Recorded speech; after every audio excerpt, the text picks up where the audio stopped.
Cricket কখনো কখনো পেশা নয়, কিছু ক্রিকেটারের জন্য নেশাও বটে। ক্রিকেটই তাদের ধ্যান জ্ঞান, সবকিছু বলতে এটিকেই বোঝে। তেমনি যেন বাংলাদেশের মাশরাফি বিন মর্তুজা আর ভারতের MS ধোনি, দুজনেই নিজ দেশের সর্বকালের সেরা অধিনায়ক।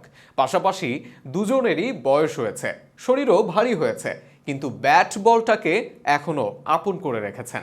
তারা যেন অমর ক্রিকেট মাঠে, এখনো সেই পুরনো ছন্দে। আর দুই দেশের দুই কিংবদন্তির গল্পটা লিখেছেন জিসান মাহমুদ শ্রাবণ।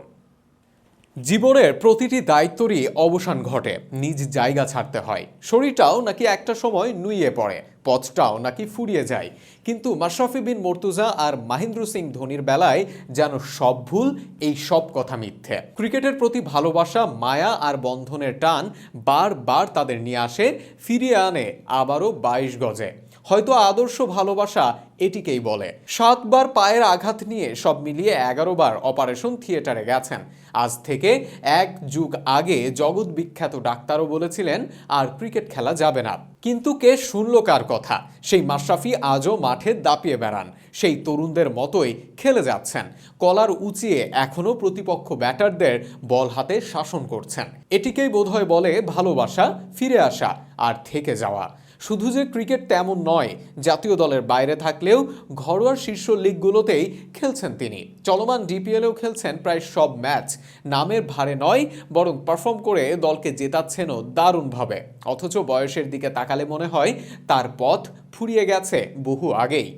ঠিক ম্যাচের দিকে যদি আপনি একটা চোখ রাখতে চান, তাহলে এমনভাবে আরও একটি চোখ রাখতে হবে ভারতের সর্বকালের সেরা অধিনায়ক মহেন্দ্র সিং ধোনির দিকেও। তার মাঝেও যেন টাইগার ক্যাপ্টেন ফ্যান্টাস্টিকের প্রতিচ্ছবি। দুজনেই 2019 সালে জাতীয় দলের জার্সিটা তুলে রেখেছেন, কিন্তু মাশরাফির মতো IPL-এও এখনও তরতাজা যুবক ধোনি।